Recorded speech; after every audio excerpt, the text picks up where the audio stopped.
থেকে এমন একটা ছোট্ট সময় কি অতিবাহিত হয়নি যখন মানুষ এমন কিছু ছিল না যা নিয়ে কথা বলার মতো অবস্থা ছিল না, যার কথা উল্লেখ করার যোগ্য ছিল না, এবং এ অর্থটাও সে স্মরণযোগ্য কোনো বস্তু ছিল না। আল্লাহ আপনাকে আমাকে খুবই সহজ একটা প্রশ্ন করেছেন, এমন একটা সময় কি অতিবাহিত হয়নি যখন কেউ তোমার কথা মনে করতো না? এমন একটা সময় কি ছিল না যখন কেউ তোমার ব্যাপারে কিছু বলতো না?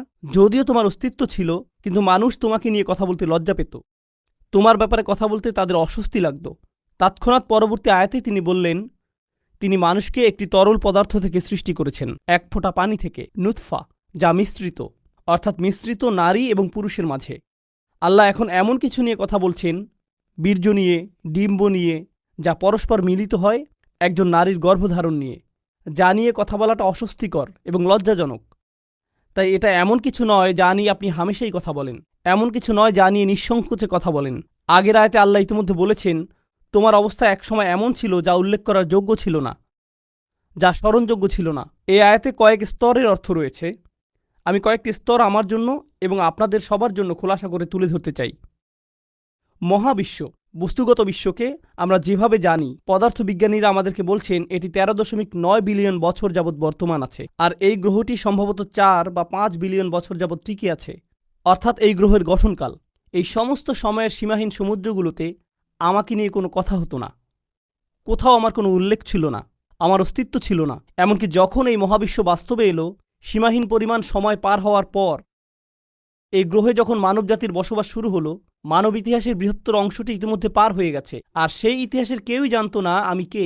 আমার কথা কেউই কখনো মনে করেনি, আমার নাম কখনো উল্লেখ করা হয়নি। আপনি ইতিহাস সম্পর্কে অধ্যয়ন করতে পারেন, আর ওই মানুষগুলো প্রাসঙ্গিক। একমাত্র যার কোনো প্রাসঙ্গিকতা নেই সে হলো আপনি, আর ওই মানুষগুলো প্রাসঙ্গিক। একমাত্র যার কোনো প্রাসঙ্গিকতা নেই সে হলো আপনি, আমি। কিন্তু তাদের কাছে আমাদের অস্তিত্ব ছিল না। এই কথাগুলো মনে করিয়ে দিয়ে আল্লাহ বলছেন, অধিকাংশ সময় ইতিমধ্যে অতিক্রান্ত হয়ে গেছে যখন আপনি আর আমি সম্পূর্ণ অপ্রাসঙ্গিক ছিলাম, আমরা গল্পের অংশ ছিলাম না। আল্লাহ এই উপায়ে আমাদের মনে করিয়ে দিচ্ছেন, সামান্য যে কিছু সময়কাল আমরা বর্তমান থাকি, আমাদের মায়ের গর্ভ থেকে দুনিয়াতে আসার পর, বস্তুত আমার মা যখন আমাকে গর্ভে ধারণ করেছিলেন শুরুতে, তার কোনো ধারণাই ছিল না যে আমি তার পেটের ভেতর। মাররত বিহি, সে বাচ্চাকে নিয়ে চলাফেরা করতে থাকলো, সে জানেও না। এরপর যখন সে তার শরীরে পরিবর্তন লক্ষ্য করতে শুরু করলো, তখন তারা উভয়ে আল্লাহর নিকট দোয়া করতে শুরু করলো, লা ইন আতাইতানা সলিহান, যদি আপনি আমাদেরকে সুসন্তান দান করেন। তারা এমনকি জানেও না এই সন্তানটা কে। এমনকি যখন তারা স্মরণে আনতো, আমার মা আমার সম্পর্কে ভাবতেন যখন আমি তার পেটে ছিলাম, উনি জানতেন না আমি কে। উনি আমাকে নিয়ে যথাযথভাবে ভাবতে পারতেন না। শুরুতে উনি জানতেন না আমি কি ছেলে নাকি মেয়ে, উনি জানতেন না আমি কোন ধরনের সন্তান হব, কি কি গুণাবলী থাকবে, উনি কিছুই জানতেন না। কিন্তু এমনকি এই দুনিয়াতে আমার আগমনের পরে, এই ধরায় আমার পদার্পণের পরেও একটি জিনিস আপনারা লক্ষ্য করবেন, মানবজাতির নকশা অনুসারেই মানুষের জন্য ব্যবহৃত একটা শব্দ হলো ইনসান, আর ইনসানের একটি উৎপত্তিগত শব্দ হলো উনস, আর উনস মানে ভালোবাসা এবং মায়া মমতা। মানুষ শুধু ভালোবাসা প্রদান করে না, তারা ভালোবাসা গ্রহণও করতে চায়, তারা মায়া মমতা পেতে চায়। সেজন্য বাচ্চাকাল থেকেই, যে মুহূর্ত থেকে সে নিজের সম্পর্কে কিছুটা সচেতন হতে শুরু করে, মা যদি বাচ্চার দিকে না তাকায়, আম্মু আম্মু আম্মু আম্মু, আপনাদের যাদের ছোট বাচ্চা আছে ব্যাপারটা জানেন ইতিমধ্যে, বাচ্চাদের মনোযোগ প্রয়োজন, তারা সর্বদা এর খোঁজ করে। এরপর আরেকটু বড় হয়ে উঠলে তারা কিছু একটা এঁকে আপনাকে দেখাতে চায়, কারণ তারা আপনার মনোযোগ চায়, তারা স্বীকৃতি চায়। দেখো আমি কি জামা পরেছি, দেখো আমি কি এঁকেছি, দেখো আমি কি করতে পারি। বাচ্চাটা এখনো লাভ দিতে পারে না, উপরের দিকে একটুখানি লাভ দিয়ে বলে, আমাকে দেখো, দেখেছো, আবার দেখো, কারণ তার নিজের জন্য ওই মনোযোগটুকু দরকার। সে মাজকুর হতে চায়। সূরা ইনসানের প্রথম আয়াতে উল্লেখিত শেষ শব্দটি মাজকুর। মাজকুর মানে যার কথা উল্লেখ করা হয়, যার নাম স্মরণে আনা হয়। এটি মানব প্রকৃতির ভেতরে স্থাপন করে দেয়া হয়েছে, আর এভাবে বড় হতে থাকেন। কিশোর বয়সে পৌঁছলে আপনি সুন্দর সুন্দর জামা কাপড় পরতে চান, আকাঙ্ক্ষা করেন নিজেকে যেন সুন্দর দেখায়, কারণ আপনি সবার নজরে পড়তে চান, দৃষ্টিতে পড়তে চান, এবং মাজকুরও, নিজের উল্লেখও চান। আশা করেন মানুষ যেন আপনাকে নিয়ে কথা বলে। আরও বড় হতে থাকলে, এখন আপনি বিশ্ববিদ্যালয়ে পড়েন, আমি জানি এখানে সমাবর্তন হতে যাচ্ছে, গ্র্যাজুয়েট হওয়া অনেক বড় একটা ব্যাপার। কি হয় যখন ছাত্ররা তাদের সার্টিফিকেট পায়? অনেকে ইনস্টাগ্রামে এবং ফেসবুকে তাদের সার্টিফিকেটের ছবি আপলোড করবে, আপনি ছাড়া কেউ, যারা কোনো পরোয়া করে না। কিন্তু আপনার ভেতরে আছে মাজকুর হওয়ার আকাঙ্ক্ষা, মানুষ যেন আপনার নাম উল্লেখ করে এমন একটা চাহিদা। মাশাআল্লাহ, অভিনন্দন, কংগ্রেচুলেশনস। আমাদের জীবনটাই কেটে যায় স্বীকৃতি খুঁজতে খুঁজতে। এমনকি মানুষ যখন বিয়ে করে, স্ত্রী স্বামীর কাছ থেকে স্বীকৃতি পাওয়ার আশায় থাকে, আবার স্বামীও স্ত্রীর কাছে স্বীকৃতি পাওয়ার আশায় থাকে। আমরা আমাদের পিতামাতাকেও সন্তুষ্ট করতে চাই। যখন গ্র্যাজুয়েট হন সবাই আপনাকে অভিনন্দন জানাচ্ছে, কিন্তু আপনি আপনার বাবার কাছে মাজকুর হতে চান। বাবা, আমি পাশ করেছি। বাবা, আপনার ছেলে পাশ করে ফেলেছে। বাবা, ছবিগুলো দেখেছেন? বাবার কাছ থেকে এই অভিনন্দনটা আপনি পেতে চান, অথবা আপনার মায়ের কাছ থেকে, কারণ সবসময় এমন বিশেষ কেউ থাকে যার কাছে আমরা স্মরণীয় হয়ে থাকতে চাই। জানেন, এখন বহু স্টাডি থেকে জানা যায় মানুষ এখন অনেক বেশি নিঃসঙ্গ এবং একাকিত্ব ফিল করে ইতিহাসের অন্য যে কোনো সময়ের তুলনায়। ব্যাপারটা কৌতূহল জাগ্রত করে। একবার আমি একটা ইসলামিক স্কুলে গিয়েছিলাম, অন্য একটা মুসলিম দেশে। আমি একদল বালক বালিকার উদ্দেশ্যে বক্তব্য দিয়েছিলাম। এক পাশে ছিল প্রায় 300 থেকে 400 বালক এবং অন্য পাশেও ছিল প্রায় 300 থেকে 400 বালিকা 13-14 বছর বয়সের। আমি একটা বক্তব্য দিয়েছিলাম, প্রিন্সিপাল এবং অন্যান্য শিক্ষকরাও সবাই সেখানে উপস্থিত ছিল। তো তারা একটি প্রশ্নোত্তর সেশনের আয়োজন করেছিল। 800 ছাত্রছাত্রী রুমের ভেতর, কেউ কোনো প্রশ্ন জিজ্ঞেস করল না। আমি তখন বললাম, তারা প্রশ্ন জিজ্ঞেস করছে না কারণ পুলিশ তাদের দিকে তাকিয়ে আছে, শিক্ষকেরা সেখানে, প্রিন্সিপাল সেখানে, ক্যামেরাম্যান সেখানে। তারা লজ্জা পেতে চায় না। তাই আমি কি করব? আমি সমাবেশের ভেতরে চলে যাব এবং এই বাচ্চাগুলোর সাথে কথা বলবো। কোনো ক্যামেরা থাকবে না, মাইক্রোফোন থাকবে না। আমি ভেতরে গেলাম ছাত্রীদের সেকশনে, শুধু ছাত্রীগুলোর সাথে কথা বলেছিলাম 2 ঘন্টা যাবত। তাদের প্রশ্নের যেন আর শেষ নেই। অন্য পাশে ছেলেদের সেকশনে আরও 2 ঘন্টা, তাদেরও প্রশ্নের কোনো শেষ নেই। আর সবচেয়ে কমন প্রশ্নটি ছিল, সব সময় একাকিত্ব ফিল করলে কি করব? যদি নিজের সরব উপস্থিতি না থাকে তখন কি করব? যদি কেউ আমাকে না দেখে? মানুষের এমন গভীর এক আকাঙ্ক্ষা আছে মাজকুর হওয়ার, যে এক টিনেজার অন্যান্য বন্ধুদের অনলাইনে দেখে, তখন ভাবে, আমার তো একটা অ্যাকাউন্ট নেই, আমার তো এত এত ফলোয়ার নেই, মানুষ তো আমাকে দেখছে না, আমি তো মাজকুর নই, আমার আরেকটা ছবি তোলা উচিত, না ফিল্টার পরিবর্তন করি, না অন্য কিছু করা দরকার, ব্যাকগ্রাউন্ড পরিবর্তন করলে ভালো হবে, লাইটটা আর একটু ভালো হতে পারত। এরপর পোস্ট করে, কেউ একজন হার্ট ইমোজি দিল, কেউ একজন লাইক দিবে, আমি মাজকুর। যাক, আমার এখন উপস্থিতি আছে। আর যদি পোস্ট না করেন, যদি এক টুকরা পিজার ছবি পোস্ট না করেন, কোথায় দাঁড়িয়ে আছেন সে ছবি, কোথায় দাঁড়িয়ে আছেন সেই ছবি, কোন পার্কে আছেন, আবু জেহেলের কোন উইজডম বা কোনো কিছু একটা, যদি এটা পোস্ট না করেন, তখন হঠাৎ মনে হয় আমি যে জীবিত আছি এটাও তো কেউ জানে না। তখন হয়ে পড়েন গায়রে মাজকুর, অনুল্লেখযোগ্য। যতকাল যাবৎ মহাবিশ্বের অস্তিত্ব আছে তার অধিকাংশ সময় জুড়ে এবং যতকাল যাবৎ মানুষের অস্তিত্ব আছে আপনি ছিলেন গায়রে মাজকুর। আর এমন একটি সময় দ্রুতই ঘনিয়ে আসছে যখন আপনি আর আমি কবরে শায়িত হব, আর কিছু মানুষ আমাদের কথা মনে রাখবে এবং তারা আমাদের জন্য কাঁদবে। এরপর সময়ের পরিক্রমায় আমরা আবার গায়রে মাজকুর হয়ে যাব। আমরা বিখ্যাত মানুষদের কথা মনে রাখি, আমরা ইসলামের ইতিহাসের বিখ্যাত আলেমদের কথা স্মরণ করি। আমরা স্মরণ করি যেমন ইমাম শাফিঈর কথা রাহিমাহুল্লাহ বা ইমাম আবু হানিফার কথা রাহিমাহুল্লাহ, কিন্তু তাদের তো বড় পরিবার ছিল, কেউ তো তাদের পরিবারের কথা স্মরণে আনে না। তাদের অনেকেই আমাদের নিকট এখন অদৃশ্য। আমরা শাসকদের কথা মনে করি না, সেই সময়ের সম্পদশালীদের কথাও আমরা মনে করি না, আমরা ভালো চেহারার মানুষদের কথাও স্মরণে আনি না, আমরা জনপ্রিয়দের কথাও স্মরণে আনি না। বিখ্যাত মানুষদের কথা অথবা তাদের কর্মের কথা আমরা স্মরণে আনি না। তারা বিস্মরণের অতল গহ্বরে তলিয়ে গেছে, তারা আবার অপ্রাসঙ্গিক হয়ে পড়েছে। আর আল্লাহ আমাকে আপনাকে শিক্ষা দিচ্ছেন, তোমরা এই জিনিসের পেছনে ছুটে চলছ প্রাসঙ্গিক হতে, স্মরণযোগ্য হতে, আলোচিত হতে, ফলোয়ারদের সাথে যুক্ত হতে। এই জিনিসটাই ছিল তোমার সবচেয়ে কামনীয়, কিন্তু তোমাকে তো মূলত গায়রে মাজকুর হিসাবে সৃষ্টি করা হয়েছে। খুব শীঘ্রই তুমি আবারও গায়রে মাজকুর হয়ে পড়বে। তারা পুনরায় অপ্রাসঙ্গিক অবস্থায় প্রত্যাবর্তন করবে। চিত্রটা খুবই নিরাশাজনক। কেউ আমার কথা মনে করবে না, কেউ আমাকে জানবে না। প্রসঙ্গত এমনকি যেসব মানুষরা আল্লাহকে বিশ্বাস করে না তারাও স্মরণীয় হয়ে থাকার চাহিদা অনুভব করে। তাই দেখবেন বিলিয়ন বিলিয়ন ডলারের মালিকেরা যারা কোনো কিছুতে বিশ্বাস করে না, তারা কোনো ধর্মে বিশ্বাস করে না, আর তারা মৃত্যুর সময় খুবই বৃদ্ধ, মৃত্যুর সময় তারা নিজেদের সম্পদ কোনো হাসপাতালে দান করে যায় বা কোনো দাতব্য সংস্থায় দান করে দেয়, কিন্তু সাথে একটা শর্ত আরোপ করে, বিল্ডিংয়ের গায়ে যেন আমার নাম লেখা থাকে, বা আমার একটা মূর্তি তৈরি করবে আর বিল্ডিংয়ের প্রবেশপথে ওটা রেখে দিবে। কারণ যদিও আমার অস্তিত্ব না থাকে, আমার স্মৃতি যেন বেঁচে থাকে। আমাকে তবু মাজকুর হতে হবে যদিও আমার অস্তিত্ব না থাকে। এটি এমন কিছু যা তাদের হৃদয়ের গহীনে স্থাপন করে দেয়া হয়েছে। কিন্তু এই যে আকাঙ্ক্ষা, আল্লাহ একটি বাচ্চার ভেতরে এটি রেখেছেন, শিশুটির মনোযোগ পাওয়ার আকাঙ্ক্ষা, বা যে আকাঙ্ক্ষাটা আল্লাহ মানুষের ভেতরে রেখে দিয়েছেন, যা মাল্টি বিলিয়নিয়ার ডলারের সোশ্যাল মিডিয়া ইন্ডাস্ট্রির মূল চালিকা শক্তি। মানুষ যদি অন্যের মনোযোগ না চাইতো, সোশ্যাল মিডিয়ার জন্ম হতো না, এর অস্তিত্ব থাকতো না। এগুলো শয়তানি কোনো মেশিন না, এগুলো শুধু আমাদের আকাঙ্ক্ষাগুলো খেয়েই বেঁচে আছে। আমাদের এই আকাঙ্ক্ষাগুলো থাকার কারণেই এগুলো এদের মতো করে কাজ করতে পারছে। এগুলো আমাদের কার্যকলাপ খেয়েই টিকে আছে। ব্যাপারটা হলো, আল্লাহ কেন এই চাহিদাটা আমাদের ভেতরে রেখেছেন? এর উদ্দেশ্যটা কি? আমি কেন সর্বদা স্বীকৃতির অন্বেষণে থাকি? কেন এমন মনে হয়? কেন আমার ভেতরটা শূন্য মনে হয়? যদি স্বীকৃতি না পাই, জানেন, আমি কিছু একটা ফিল করি, যদি মনে হয় আমার কোনো উল্লেখ নেই, কেমন যেন ফাঁকা ফাঁকা অনুভূত হয়। আর আল্লাহ নিজেই এই ব্যাপারটা বর্ণনা করেছেন পরের আয়াতগুলোতে। তিনি বলেন, ইন্না হাদাইনাহু সাবিলা ইম্মা শাকিরান ওয়া ইম্মা কাফুরা। আমি তাকে পথ দেখিয়েছি, একটা পথ।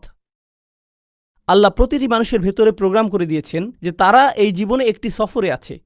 এখন এই সফরের একটি অংশ হল, উপলব্ধি করেন বা না করেন, আপনি সেই সফরে এমনিতে আছেন। ইন্নাকা কাদিহুন ইলা রব্বিকা কাদহান ফামুলাকিহি। প্রতিটি দিন অতিক্রান্ত হয়ে যাচ্ছে, জীবন একটি সফর। প্রতিটি মানুষ মৃত্যুর দিকে 1 পা 2 পা করে এগিয়ে যাচ্ছে। আমাদের প্রত্যেক দিন আগের দিনের চেয়ে মৃত্যুর আরেকটু নিকটে। সেই ভ্রমণ স্বয়ংক্রিয়ভাবে এগিয়ে চলছে। এখানে আমার আপনার কোনো নিয়ন্ত্রণ নেই। আল্লাহ ইতোমধ্যে এটা ঠিক করে দিয়েছেন। কিন্তু এছাড়াও রয়েছে আরেকটি সফর, আমার জীবনের সফর নয়, বরং আমার হৃদয়ের ভেতরের এবং আমার মস্তিষ্কের ভেতরের সফর। আল্লাহ চান আমরা যেন আল্লাহর দিকে প্রত্যাবর্তন করার একটা সফর করি। আমরা আল্লাহর কাছ থেকে এসেছি, আমরা আল্লাহর জন্য। আর আল্লাহ চান আমরা যেন ইচ্ছে করেই আল্লাহর পথের দিকে ফেরার একটা সংকল্প করি, আমাদের মাথায়, আমাদের অন্তরে। কিন্তু আমাদের মন অন্য কারো কাছ থেকে স্বীকৃতি পাওয়ার নেশায় বুঁদ হয়ে আছে। এটা অন্য মানুষদের কাছে গ্রহণযোগ্যতা পেতে চায়।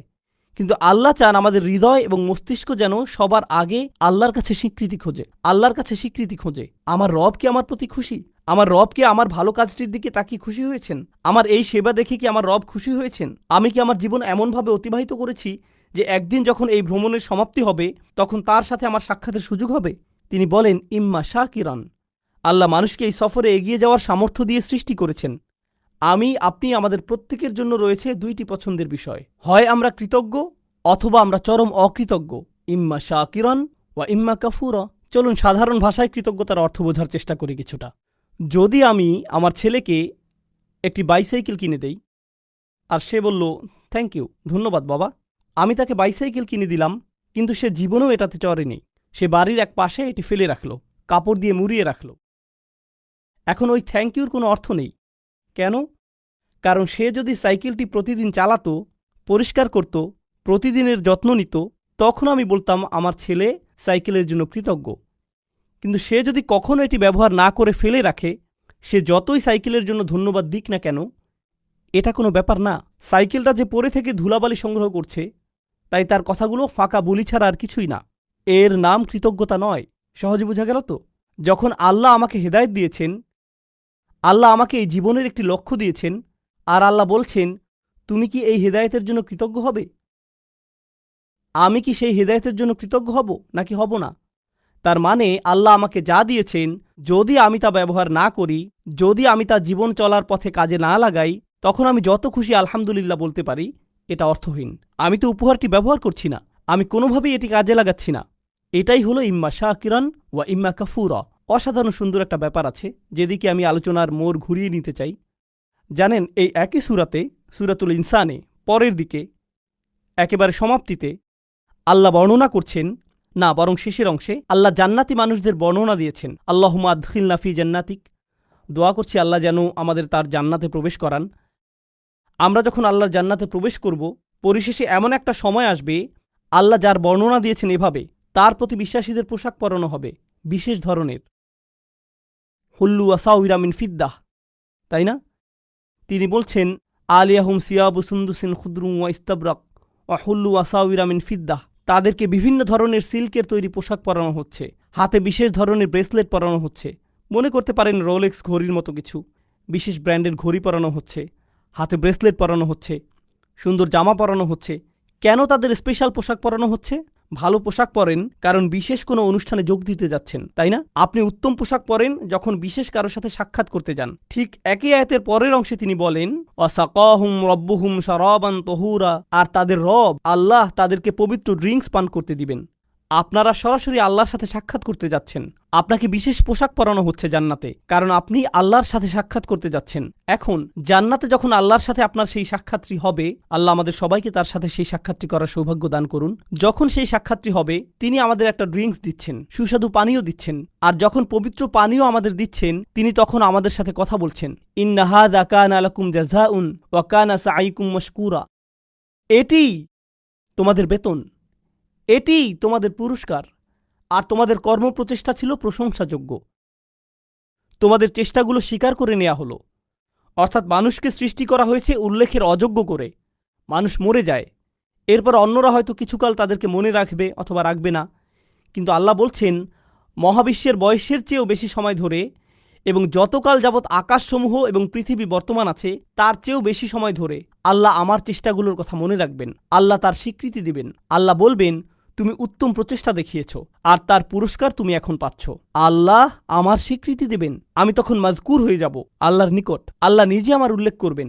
আমরা যে আল্লাহর জিকির করি এটি একটি দিক, আর এই আয়াতে আল্লাহ আপনার জিকির করছেন, তিনি আপনার কথা উল্লেখ করছেন, তিনি আপনার প্রচেষ্টাগুলোর কথা মনে করছেন, তিনি আপনার চেষ্টাগুলোর স্বীকৃতি দিচ্ছেন। তো এখন আমি আমার চাহিদা সম্পর্কে শিখলাম যে এটা বৈধতা চায়, আমার স্বীকৃতি পাওয়ার চাহিদা, আমার উল্লেখ পাওয়ার আকাঙ্ক্ষা। আল্লাহ যে পিপাসা আমার ভিতরে স্থাপন করে দিয়েছেন, আর কোনো মানুষ সে তৃষ্ণা কখনো মেটাতে পারবে না। যখন অন্য কারো মনোযোগ চাইবেন বা অন্য কারো স্বীকৃতি চাইবেন, আপনি সর্বদা হতাশ হবেন। এরপর উপলব্ধি করবেন যদি আপনি সত্যি কৃতজ্ঞ হন, যদি প্রকৃত শুকরগুজারি হন, তখন আপনি শুধু আল্লাহর কাছ থেকে স্বীকৃতি খুঁজবেন, শুধুই তার কাছে। এটাই আপনার জন্য যথেষ্ট। আর যখন তা যথেষ্ট হবে, জান্নাতে আল্লাহ বলবেন এই যে তোমার স্বীকৃতি। এটা সেই একই সূরা। প্রসঙ্গত, যখন আমরা অন্যদের জন্য মঙ্গলজনক কিছু করব, ইউতঈমুনা তাআম, তারা অন্যদের আহার করায়, আল্লাহ বলেন ইন্নামা নুতঈমু লিওয়াজহিল্লাহি লা নুরিদু মিনকুম জাযাআন ওয়ালা শাকুরা। এমনকি যখন আপনি অন্যদের জন্য ভালো কিছু করেন, আপনি তাদের নিকট প্রশংসা খোঁজেন না, আপনি থ্যাংক ইউ খোঁজেন না, আপনি তাদের কাছে স্বীকৃতি খোঁজেন না। এই কথা আপনি নিজেকে মনে করিয়ে দেন এবং তাদেরকেও। আমি আপনাদের কাছে কিছুই চাই না, আমি শুধু আল্লাহর সামনে কিছু নিয়ে দাঁড়াতে চাই। আমি শুধু চাই আল্লাহ দেখুক আমি কি করেছি। আমি শুধু চাই আল্লাহ যেন আমার এই কাজে খুশি হন। এটাই আমার সমস্ত চাওয়া। আর এই শিক্ষাটি আল্লাহ আমাদেরকে এই সুন্দর সূরার একেবারে কেন্দ্রে প্রদান করেছেন, স্মরণীয় হওয়ার প্রশ্নের মাধ্যমে। আমাদের তাদের অন্তর্ভুক্ত হওয়া যারা আল্লাহর প্রতি কৃতজ্ঞ, আল্লাহর প্রতি কৃতজ্ঞতার জিন্দেগি যাপন করা। একদিন এমন বিষয়ে পরিগণিত হবে, আমাদের তাদের অন্তর্ভুক্ত হওয়া যারা আল্লাহর প্রতি কৃতজ্ঞ, আল্লাহর প্রতি কৃতজ্ঞতার জিন্দেগি যাপন করা একদিন এমন বিষয়ে পরিগণিত হবে যখন আল্লাহ আমাদেরকে স্বীকৃতি দেবেন। ঠিক এই ভ্রমণটি এখানে ঘটেছে। এই সূরার একেবারে শুরুতে আপনারা দেখবেন আল্লাহ উল্লেখ করছেন আমরা আমাদের মায়ের গর্ভে ছিলাম, আর মায়ের পেটকে বলা হয় রাহাম, গর্ভকে বলা হয় রাহাম। আর সূরার সমাপ্তিতে আল্লাহ বলেন ইউদখিলু মাইয়াশাউ ফি রাহমাতিহি। তো তিনি আশারা ইলা রহমা ফিল বিদায়া, তিনি রহমের দিকে ইঙ্গিত করলেন সূরার সূচনাতে। আর উপসংহারে তিনি বললেন তিনি যাকে চান তার রহমাতে প্রবেশ করান, অর্থাৎ তার জান্নাতে। ঠিক যেভাবে আপনার প্রতিটি চাহিদা পূরণ করা হচ্ছিল আপনার মায়ের রাহমের ভিতরে, সেটা ছিল রাহমের প্রথম এপিসোড। আর রাহমের শেষ এপিসোড আমার আপনার জন্য অপেক্ষা করছে, আর তা হলো আল্লাহর রাহমা আসলে, আর তা হলো জান্নাতে প্রবেশ। আল্লাহ আমাদের সবাইকে তার জান্নাত প্রদান করুন। আপনাদের অনেকেই গ্র্যাজুয়েট হচ্ছেন বা গ্র্যাজুয়েট হয়ে গেছেন, পেছনে বহু স্মৃতি রেখে যাচ্ছেন, চমৎকার সব স্মৃতি, বন্ধুত্বের, শিক্ষার, অভিজ্ঞতার। এই ভার্সিটিতে, এই স্থানে, এই ধরনের স্থানগুলো একসময় নিজের কাছে নিজের বাড়ির মতো মনে হয়, আমার অবিচ্ছেদ্য অংশে পরিণত হয়। এরপর কয়েক বছর পার হওয়ার পরে আপনার তখন চাকরি থাকবে, বিয়ে করবেন, ব্যস্ত হয়ে পড়বেন, আরও কত কিছুতে। হঠাৎ একদিন সিদ্ধান্ত নিলেন নিজ ভার্সিটিতে বেড়াতে আসবেন, ঠিক শুধু অতীত স্মৃতিগুলো মনে করতে। আবার ভার্সিটিতে ঘুরতে এলেন, তখন লক্ষ্য করেছেন দেয়ালগুলো আগের মতোই আছে, রাইট? রেস্টুরেন্টটাও আগের মতোই, বন্ধুদের সাথে যে জায়গাগুলোতে আড্ডা দিতেন তাও আগের মতোই আছে, অজুর জায়গাটাও একটুও বদলায়নি। কিন্তু আশেপাশের সবগুলো মুখ অপরিচিত, কেউ আপনাকে চেনে না। সবকিছুই আগের মতো সুন্দর, কিন্তু আমার জন্য নয়, এখন এগুলো অন্যদের জন্য। আপনাকে সম্পূর্ণরূপে সরিয়ে ফেলা হয়েছে, আপনি আর এখানে মাজকুর নন। এমনকি এই ধারণা যা আর কখনো ফিরে পাই না। শিক্ষকের হয়তো আপনার কথা স্মরণে আনতে বহু কষ্ট হয়, তাকিয়ে বলে তুমি আমার ক্লাসে ছিলে, রাইট? আমি ভেবেছিলাম আমি আপনার সেরা ছাত্র। না, আমার এরকম বহু সেরা ছাত্র আছে, তুমি অতটা সেরা নও। আপনার নাম এভাবে মানুষ ভুলে যাবে। তাই আমাকে আপনাকে একটা সিদ্ধান্ত নিতে হবে। ভার্সিটি ছেড়ে যাওয়ার এই ক্ষণে, গ্র্যাজুয়েট হওয়ার এই মুহূর্তে তোমরা হয়তো চাকরি নিয়ে ভাবছ, একটি ক্যারিয়ার নিয়ে ভাবছ, তোমার জীবনের পরবর্তী চ্যাপ্টার নিয়ে ভাবছ। জীবনের এরকম প্রতিটি চ্যাপ্টারের একটা টাইটেল থাকতে হবে। আল্লাহ কিভাবে আমার জীবনের এই চ্যাপ্টারের কথা মনে রাখবেন? তিনি কিভাবে মনে রাখবেন? আমি জানি যখন একটা চাকরি পেতে যাচ্ছেন তখন আমার মা কি বলবে, আমার বাবা কি বলবে, মানুষ কি বলবে, কত টাকা বেতন পাবো, অ্যাপার্টমেন্ট কোথায় পাবো, আমি কি অমুক জিনিসটি পাচ্ছি, তমুক জিনিসটি পাচ্ছি। আপনার মাথায় সমস্ত প্রশ্ন এসে জড়ো হয়, প্রেস্টিজ নিয়ে, স্বীকৃতি নিয়ে এবং সমাজে মাজকুর হওয়া নিয়ে। প্রথমে সবকিছুর উপর যদি এই প্রশ্নটি রাখতে পারেন, আল্লাহ কিভাবে এর কথা মনে রাখবেন? আমি কোন ধরনের প্রভাব পেছনে রেখে যাচ্ছি? আমি কি এমন কিছু রেখে যাচ্ছি যার কারণে আল্লাহ আমার কথা মনে রাখবেন? যদি এমন কিছু করেছি তাহলে আমি সফল হয়েছি। আমি শেষ এই বিষয়টা চিন্তা করার জন্য রেখে যাচ্ছি। আমরা এখন এই ধারণায় এতটাই আচ্ছন্ন যে মানুষ যদি আপনার সফলতা না দেখে তাহলে আপনি সফল নন। মানুষের চোখে আপনার সফলতা দৃশ্যমান না হলে আপনি সফল নন, তাই তো? এখন কেউ একজন এসে আমাকে বলতে পারে, এই ভাই আপনি তো দারুণ সফল, কিভাবে এত সফল হলেন? তখন আমি জিজ্ঞেস করলাম, আচ্ছা কিভাবে বুঝলেন আমি সফল? আমার সফলতাটা কি? ওহ, আপনার যে বিশাল সংখ্যক ফলোয়ার আছে, লক্ষ লক্ষ মানুষ আপনার ভিডিও দেখে, এজন্য আপনি সফল। তখন আমি বলি, সুবহানাল্লাহ, আমরা কোরআন থেকে কত দূরে সরে এসেছি, আমাদের চিন্তাভাবনা কোরআন থেকে কত দূরে।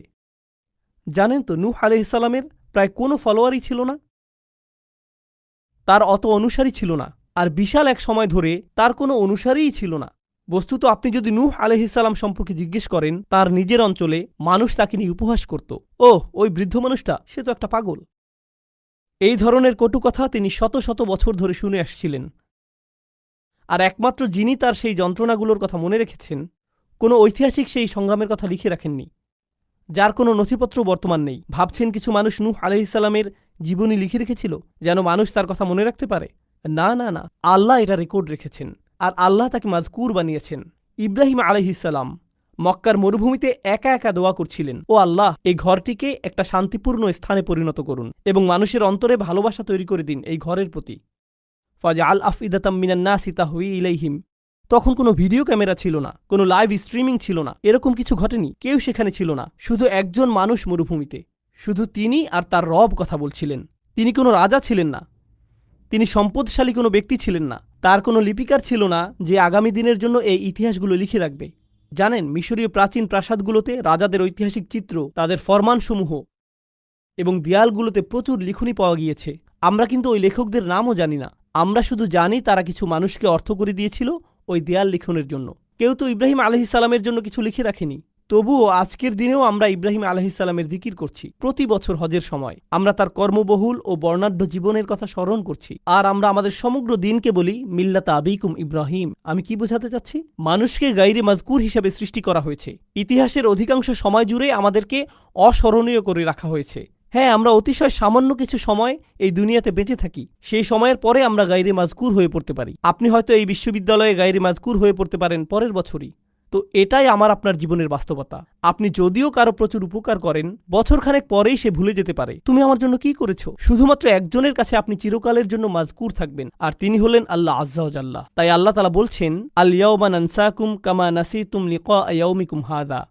কিছু মানুষকে সেদিন তিনি বলবেন, আজ আমি তোমাদেরকে ভুলে যাব, আজ আমি তোমাদেরকে ভুলে যাব, যেমন করে তোমরা এই দিনের সাক্ষাৎকে ভুলে গিয়েছিলে। এখন পছন্দ আমাদের, আমরা কি তাদের অন্তর্ভুক্ত হতে চাই আল্লাহ যাদেরকে ভুলে যাবেন কিন্তু মানুষ মনে রাখবে, নাকি আমরা তাদের অন্তর্ভুক্ত হতে চাই আল্লাহ যাদের কথা মনে রাখবেন আর মানুষ তাদের মনে রাখুক বা না রাখুক তাতে কিছু যায় আসে না। বারাকাল্লাহু লি ওয়া লাকুম ফিল কুরআনিল হাকিম ওয়া নাফা'নি ওয়া ইয়্যাকুম